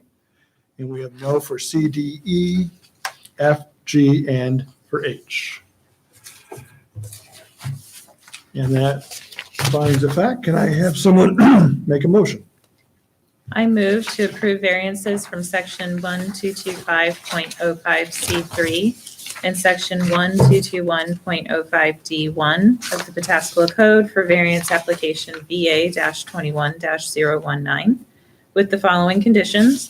The applicant shall obtain all necessary permits from the City of Pataskala and the Licking County Building Department within 1 year of the date of approval. Thank you. Got a motion and a second? Second. Thank you. Motion and a second.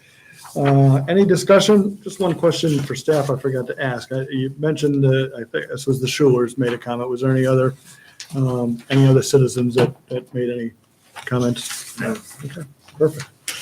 Thank you. We have any other discussion? Hearing none, can I have roll, please? Ms. Rotovac? Yes. Mr. Cook? Yes. Yes.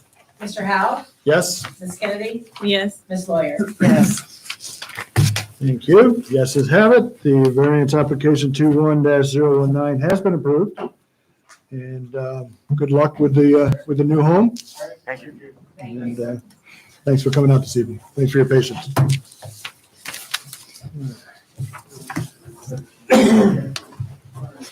Conditional use. Have a nice wind block with those trees. Those trees, I may as well make a great wind block. The way it's gonna set. Several speakers here.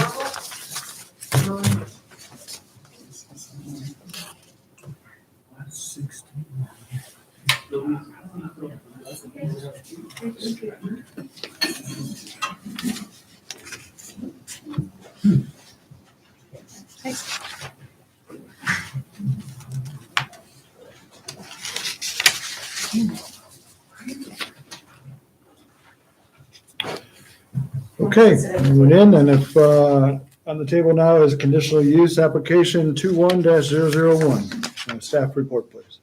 So the location of this one's at 370 East Broad Street. Current acreage is about 5.5 acres total. Zone GB general business and requesting approval of conditional use pursuant to section 1249.04 part 17 of the Pataskala Code for a primary care medical facility. So they're in the Kroger Plaza here. The entire parcel is outlined here in yellow. Excuse me. So of course you got Broad Street down here, Corliss over here to the west, and Oxford Drive over here. Excuse me, this is the west, Oxford Drive, Corliss is the east. Property is about a 2,600 square foot storefront in the Hazelwood Plaza Shopping Center. It's about a one of around 20 of these storefronts of varying size throughout the entire shopping center. Their proposal is a primary care medical office. They aren't proposing any exterior changes except for a sign. In the proposal, the proposed use is conditional in the general business district. In the narrative statement that was submitted by the applicant, they say that office hours are going to be around 8 a.m. to 4:30 p.m. They're expecting about 4 to 7 employees. They believe the proposed use is harmonious with the objectives of the code and will not be hazardous to the existing or future neighboring uses. So here's a closer look at the specific unit they'll be occupying here in the shopping center. So again, there's no exterior changes proposed except for a sign. Any sign they do end up doing will have to be subject to chapter 1295 of the Pataskala Code and a sign permit. Any medical dental offices per the code shall provide 5 parking spaces for each doctor or dentist, plus 1 for each additional employee during the day. So this shopping center has a shared parking lot with over 400 available spaces. Therefore, staff believes the proposed use will have sufficient parking available.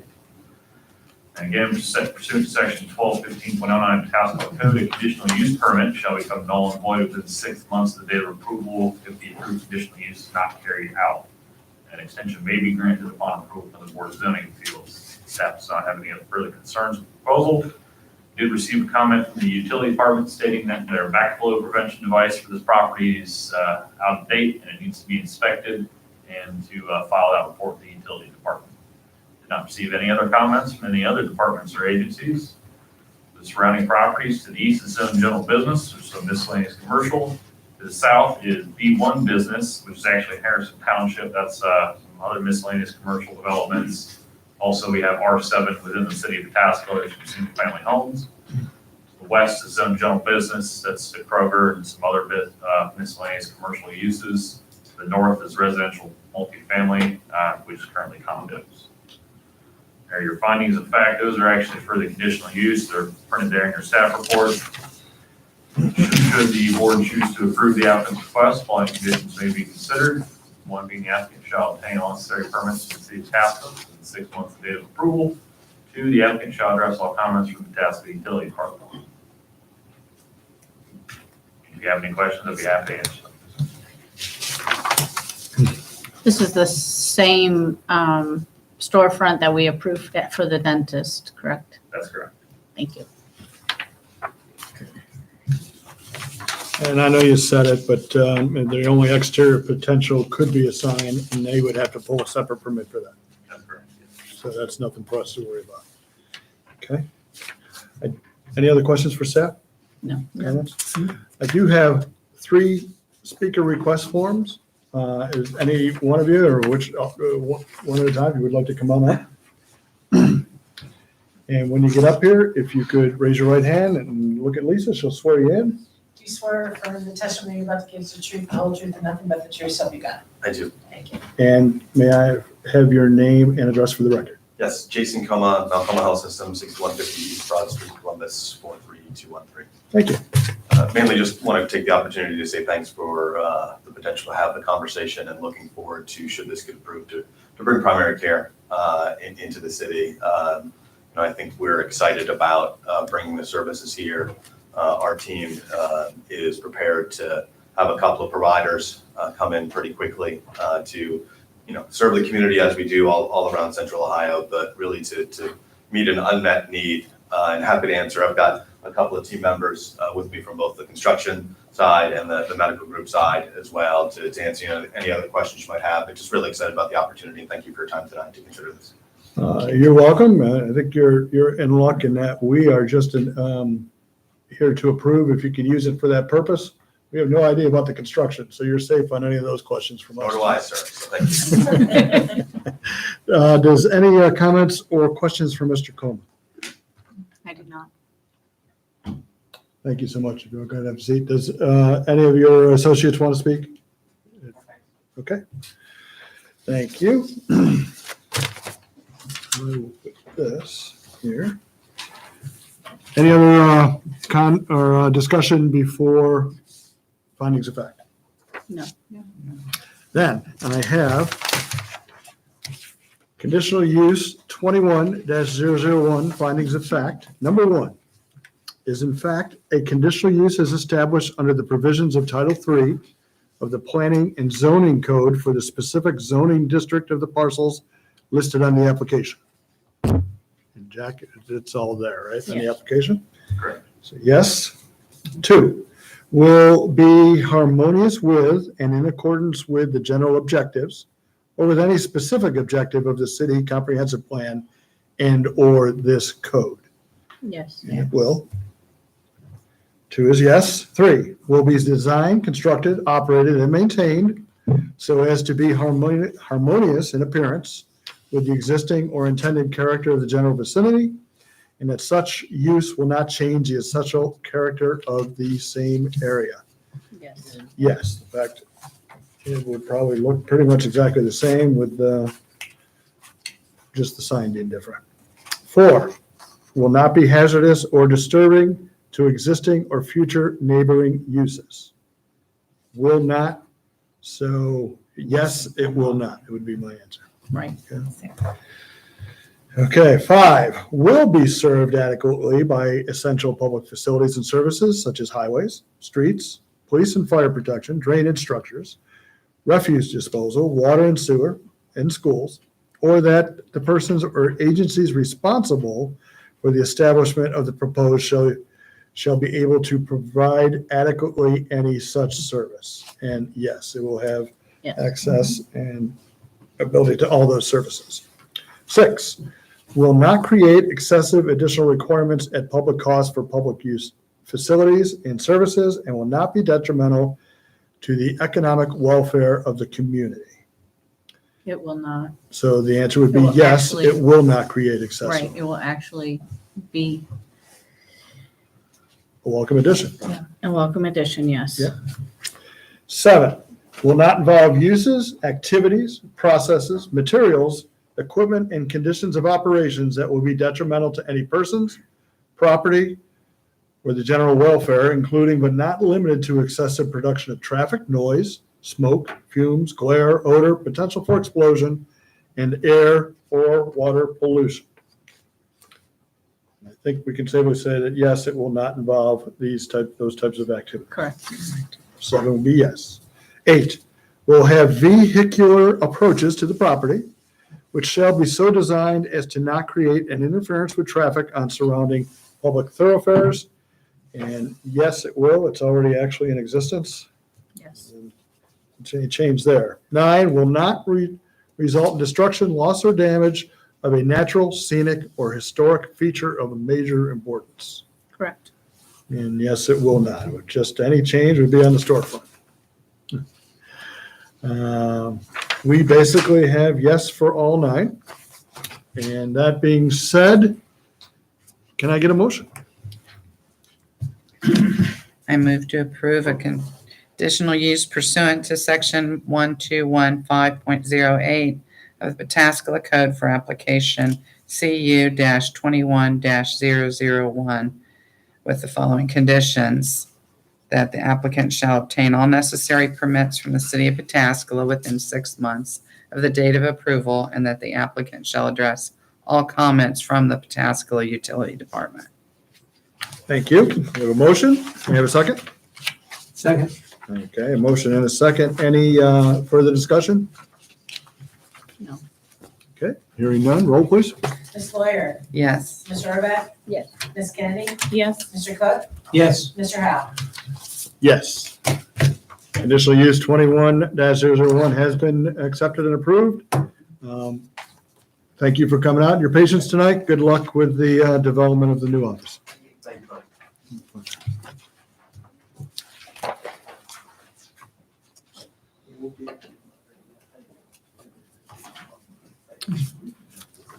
It's interesting, we're back on Taylor Road. Huh? It took me 2 hours to find a COVID testing area for my son. Really? And you have to go through a website and then you fill it out and then you find out there's nothing available until like 2 days from now. And you go to another website and fill all of it. Yeah, because they're not doing it at CBS here for another 2 weeks because they're redoing the parking lot. Oh, my goodness. That's where I have gone. Okay, yeah, they're not. And that was Right testing, now. not vaccination. I'm sorry? That was for testing. Right. Wow. And I saw a sign saying, testing here today Mm-hmm. at the Mount Carmel facility But in not tomorrow. Pickerington. Yeah, you gotta go to another city to find, yeah. Okay, next on the agenda is conditional use number 21-002. Jack, do you want to give us staff, please? Of course. So location of this one is at 15000 East Broad Street, Middleburg. Current acres is at 1.38. 7 GB general business, requesting approval of conditional use pursuant to section 1239.04 part 18 of Pataskala Code for a restaurant with a drive-through facility. So take a look here. Property is outlined in yellow. We got Broad Street to the south here, Taylor Road to the west. It's currently occupied by about 1,800 square foot single-family home and a 576 square foot commercial building.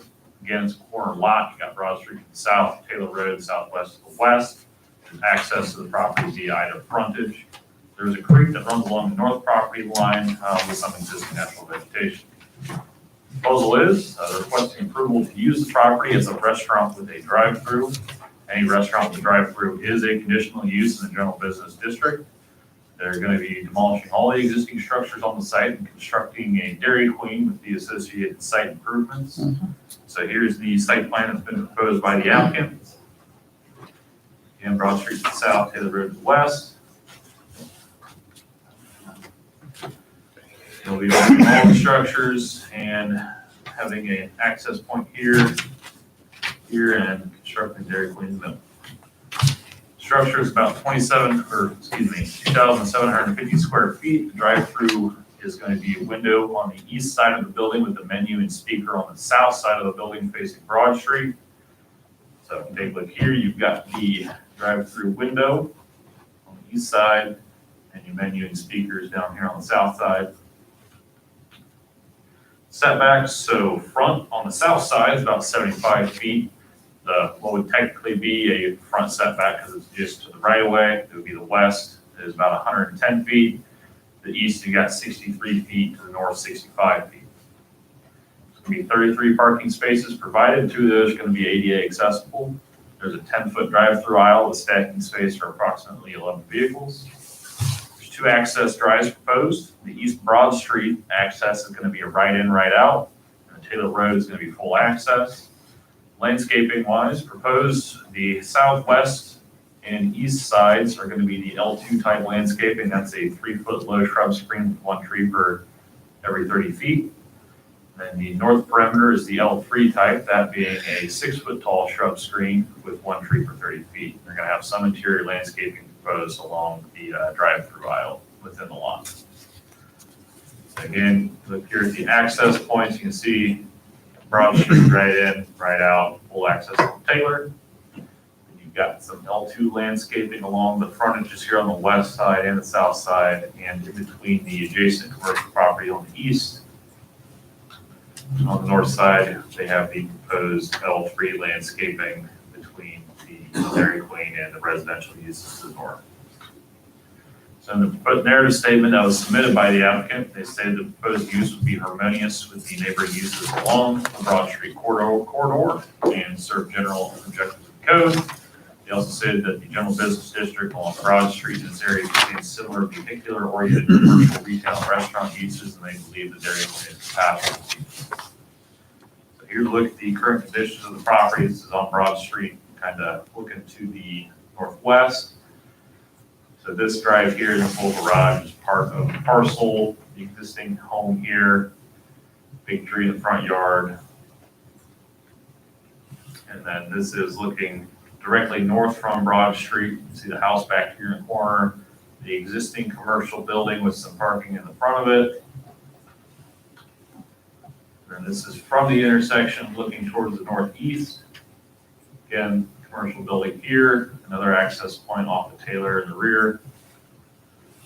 Looking from Taylor Road to the east, existing commercial building, parking, existing single-family home with the access point. And then back here along this tree line is where the creek is. You can kind of see the existing vegetation back there. So this development is also subject to a transportation corridor overlay district application, the TCOD, which will go before the Planning and Zoning Commission for approval. The Planning and Zoning Commission will consider the layout, the setbacks, the landscaping, the screening, parking, et cetera. We're basically looking at the whole layout of the lot and looking at, So for purposes of this hearing, we're looking at whether the use of the property as a restaurant with a drive-through is appropriate for this location. Future land use map, part of our comprehensive plan recommends retail. The attached staff report, there's also a list of staff comments. The majority of these items are minor adjustments, corrections, or details being required. A lot of these are supposed to be addressed during the TCOD phase of approval with the Planning and Zoning Commission. Pursuant to 1215.09 Tasco Code, again, a conditional use permit shall become null and void within 6 months if it's not carried out. An extension may be granted by the Board of Zoning Appeals. Public Service Director would like to offer the following comments. A, the TCOD and access management. So he stated that no improvements on Broad Street have been identified that would be a benefit to the development or the city. Extending the existing southbound left turn lane on Taylor Road will satisfy the TCOD and give a benefit to both the city and the development. This improvement is recommended. Access, 2, being access on Broad Street must be limited to right in, right out only, with this location being so close to the intersection. Future cross access, if amenable to the adjacent property and to the east, should be considered in plan to accommodate present and future access needs. City engineer commented today, it should be noted that the right-of-way needs for East Broad Street are 120 feet total, and being 60 feet on either side of the center line, and Taylor Road is 90 feet or 45 feet on either side. Should the existing right-of-way be less than the requirements above, additional right-of-way will be needed. Additional engineering comments will be made during the subsequent review submissions. Licking Heights School District did comment saying that the school district does not oppose any of the matters, but they do have concern with the amount of traffic on Taylor Road, especially abroad. Understands that the city is working on long-term planning, so assuming that this conditional use is approved, the district believes traffic management needs to be considered as part of the project. But again, a lot of these traffic concerns will be handled as part of the TCOD process before the Planning and Zoning Commission. The Water and Sewer District did not have any comments. The Fire District did not have any comments at this time. We did not receive any other comments from any other departments or agencies. Surrounding property to the north is zone R20, which is single family home. The east is general business, which is the Living Line Plaza little commercial area. The south is zone community commercial in Reynoldsburg. That's some other miscellaneous commercial uses. And south of that is R20, medium density residential in the city, which is some single family homes. To the west is zone general business, which is the COTC campus. Your findings of fact for conditional use are also printed there in your staff report. Furthermore, section 1215.05 allows other factors to be considered when determining if the conditional use is appropriate. In staff's opinion, the following factors from this section are applicable to the application. 1215.05A7, all permitted installation shall be kept in a neat and orderly condition so as to prevent injury to any single property, individual, or the community in general. 2, 1215.05B1, no lighting shall constitute a nuisance and shall in no way impair safe movement of traffic on any street or highway. And 3, 1215.05B7, such use should be subject to the restrictions outlined in Chapter 1259, Transportation Corridor Overlay District. So should the board choose to approve the applicant's request, following modifications may be considered. The applicant shall address all comments from the planning and zoning staff, the city engineer, public service director, of Licking Heights Local School District. 2, the applicant shall carry out the proposed use within 6 months of date of approval. And 3, any conditions from section 1215 that were previously mentioned listed above that the board of zoning feels appropriate for proposed use. And if you have any questions, I'd be happy to answer. Is there a layover map of where the parking lot ends on this property, as far as like the green, you have it outlined in green? Talking about the proposed parking lot or the existing parking lot? The proposed. Because that was really flooded out a couple of weeks ago when we got our torrential rains, and there were cars actually underwater, like halfway installed out in the road. So I'm just wondering if you had parking back there with cars, is that, if that river can't, or the stream can't handle the water that's coming through there right now because of the improvements we're making, I just, that Right. kind of. A lot of those concerns then should be addressed during the engineering phase. So should the Planning and Zoning Commission approve the TCOD, where they're going to be looking at the parking, the setbacks, and such like that, we'll have to go to do their construction plans, and we'll have our engineers take a look at what they're proposing stormwater wise and whether or not that would create an issue. Okay, because we're starting to see some issues there now on both sides, north and south of Broad there. So I didn't know that some of the comments that were.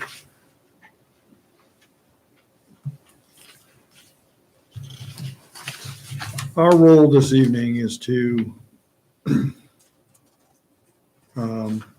approve or disapprove a use of that property, and that use, of For the course, drive-through, would yes. be the drive-through restaurant.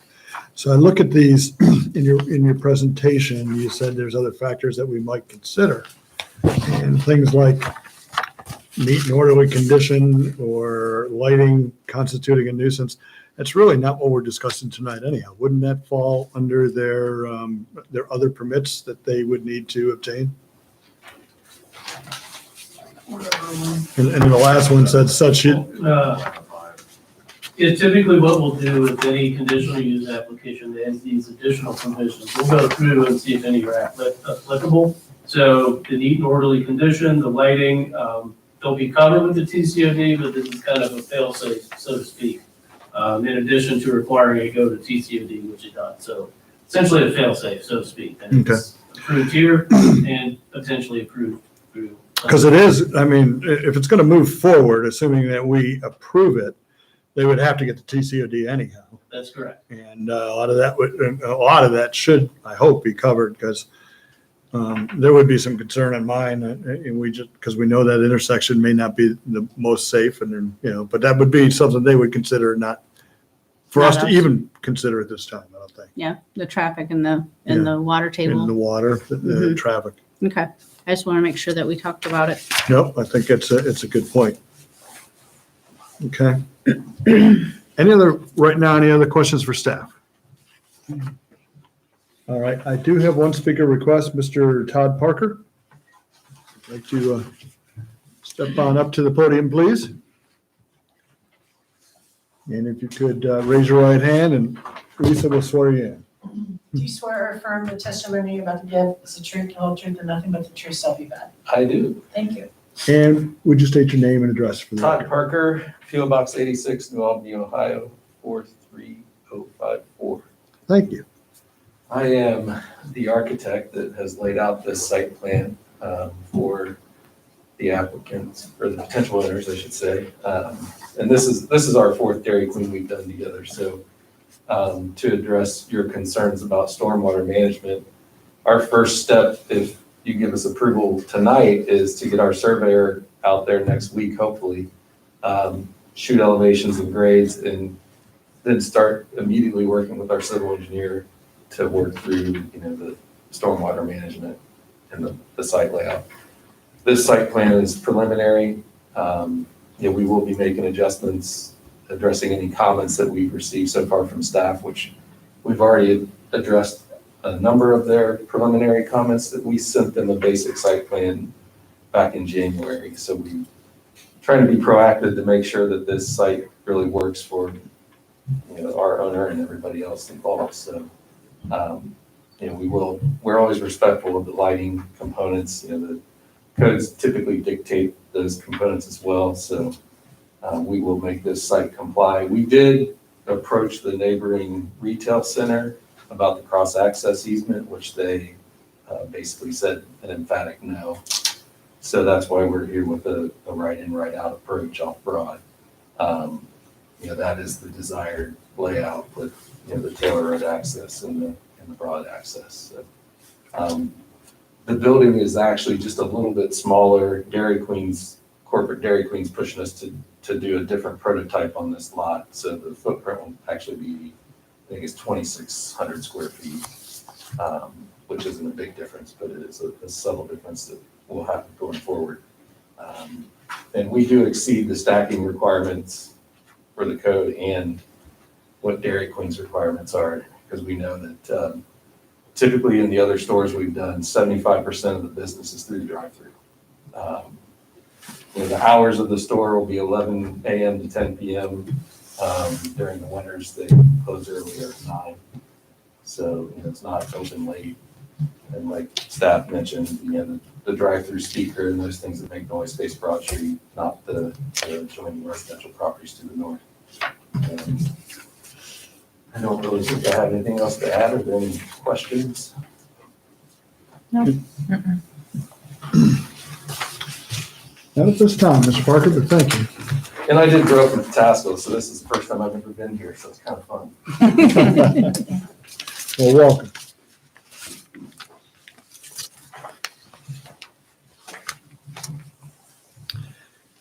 Okay, for the board, is there any of these section 12-1505 that we would like to be considering as part of our approval process? First one would be all permitted installations shall be kept in a neat and orderly condition so as to prevent injury to any single property, individual, or to the community in general. Yeah, I think that's one we'd like to include. Okay, so we'll say yes on that. No lighting shall constitute a nuisance and shall in no way impair safe movement of traffic in any street or highway. That's pretty straightforward. Yep. With that. And such use shall be subject to the restrictions outlined in Chapter 1259, Transportation Corridor Overlay District. Yeah. And we could include that, and of course, that would be included in their proposal at that time. Any other thoughts or questions? No, I think it sounds Okay, good. if none, someone like to make a motion? I move to approve a conditional use pursuant to section 1215.08 of the Pataskala Code for application CU-12-002 with the following conditions. What? Yeah, I'm sorry? we've got to go through the 1 through 9. Oh, shoot. I thought you said, It felt wrong. You were And I into- was also like, oh. I pulled findings of fact after you started. I'm sorry. I thought I'd do it under discussion. This is, yeah, But longer than. Since we don't have a motion on the table, then I will go ahead and move right to findings of fact. Okay. You were doing so good, I didn't want to Right. interrupt. Okay. One is in fact a conditional use as established under the provisions of Title III of the Planning and Zoning Code for the specific zoning district of the parcel listed on the application. Yes. Yes. Yes. So one is yes. Two, will it be harmonious with and in accordance with the general objectives or with any specific objective of the city comprehensive plan and or this code? Yes. Yes. So we're yes on that.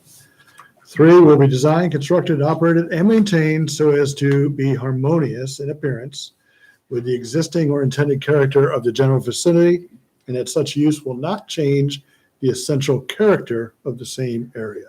Yes. Yes. Yes, I will say, though, that it will change the character of that area from what's existing, Well, there's an ice cream store there now and a home. but the home would be, I mean, it Yeah. would be certainly more up to date in that Right, that and I think regard. it, the drive-through area would make it more expedient. Yep. Because there's traffic there now from the ice cream and the parking's a little Sure, congested. little Yeah. non-conforming. Right. 4, will not be hazardous or disturbing to existing or future neighboring uses. And Yes, it will not. the answer would be yes, it will not be hazardous, okay? 4 is yes. 5, will be served adequately by essential public facilities and services such as highways, streets, police and fire protection, drainage structures, refuse disposal, water and sewer, and schools, or that the persons or agencies responsible for the establishment of the proposed use shall be able to provide adequately any such service. Yes. And yes, It will. anything, I guess drainage would be the one of question, and of course, that would come out in all the plans. Right. 6, will not create excessive additional requirements at public cost for public facilities and services and will not be detrimental to the economic welfare of the community. And based on what we have in front of us, I would say yes, it will not create Yes, it will excessive. 7, will not involve uses, activities, processes, materials, equipment, and conditions of operations that will be detrimental to any persons, property, or the general welfare, including but not limited to excessive production of traffic, noise, smoke, fumes, glare, odor, potential for explosion, and air or water pollution. Yeah. Comfortable with that? It will not. So It will yes, it will not. So 7 is yes. 8, will have vehicular approaches to the property which shall be so designed as to not create interference with traffic on surrounding public thoroughfares. I'm going to say yes, the traffic control overlay will address that. Right. So I'm going to say I yes. agree. 9, will not result in destruction, loss, or damage of a natural, scenic, or historic feature of major importance. Yes. It will not. It will not, so yes. I think we have, for findings of fact, we have yes for all 9, 1 through 9. Now, we can move to a motion. I move to approve a conditional use pursuant to section 1215.08 of the Pataskala Code for application CU-12-002 with the following conditions. So how do, let's see, if the condition, okay, so 1215.05, is that? Yeah, we're going to Okay. have All 6 permitted. conditions, basically. Okay, that's what I was thinking. Mhm. All permitted installations shall be kept in a neat and orderly condition so as to prevent injury to any single property, individual, or to the community in general.